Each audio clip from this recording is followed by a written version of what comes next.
এবং রাজ্যে যা করছে, নরেন্দ্র মোদীকে লোকসভা থেকে পালাতে হয়েছে, বিধানসভা থেকেও কিছুদিনের মধ্যে শুভেন্দু অধিকারীকেও পালাতে হবে। বামেদের আইন অমান্য আর এই কর্মসূচিকে ঘিরে উত্তেজনা মালদার ইংরেজ বাজারের পোস্ট অফিস মোড়ে। আজ বামেদের পক্ষ থেকে জেলা শাসকের দপ্তর ঘেরাও কর্মসূচি নেওয়া হয়। শহরে পোস্ট অফিস মোড়েই কাছেই পুলিশ মিছিল আটকে দেয় আর তাকে ঘিরেই উত্তেজনা। এসআইআর যাদের নাম বাতিল হয়েছে তাদের নাম তুলতে হবে, হকার উচ্ছেদ করা যাবে না সহ একাধিক দাবিতে সিটু, বাম, শ্রমিক ও কৃষক সংগঠনগুলি এদিন মালদার ইংরেজ বাজার শহরের আইন অমান্য কর্মসূচি পালন করে। জেলা শাসকের দপ্তরে ঘেরাও করতে গেলে শহরের পোস্ট অফিস মোড়ে পুলিশ তাদের আটকায়।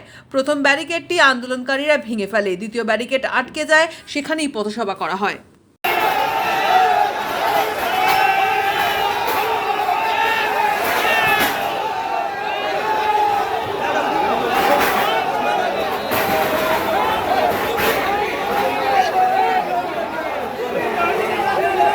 হকারদের পুনর্বাসন ছাড়া উচ্ছেদ করা হচ্ছে। আজকে হচ্ছে মিড ডে মিলের কাজ কেড়ে নেওয়ার চক্রান্ত চলছে। স্মার্ট মিটার লাগিয়ে মধ্যবিত্তদের উপর আক্রমণ হচ্ছে। 5 লক্ষ ভোটার, ভোট চলে গেল, ভোটের নাম উঠবে না কেন? নাম না উঠলে কলকাতা পর্যন্ত এই আন্দোলন ছড়াবে।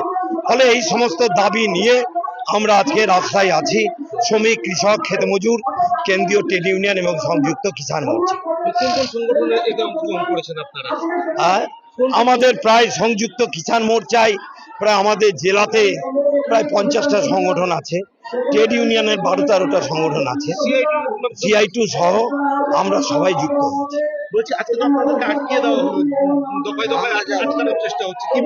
পুলিশ অন্যায়ভাবে আমাদের কর্মী সমর্থকদের উপরে লাঠিচার্জ করেছে। এখনো CRPF কে শুভেন্দু অধিকারী সরকার রেখেছে, রাজ্য পুলিশের উপরে তার ভরসা নাই। লজ্জা করে না? আজকে 58টা ধর্ষণের কেস ঘটেছে, আজকে তাও তাদের যারা ধর্ষণকারী তাদের পুরস্কৃত করা, থানায় গিয়ে পুলিশকে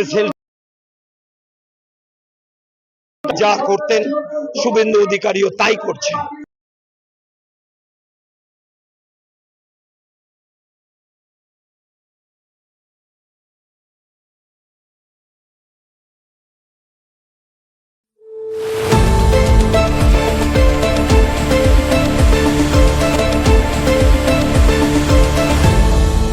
আপনারা দেখছেন এই বেলা বাংলা, শিরোনামে সবার আগে।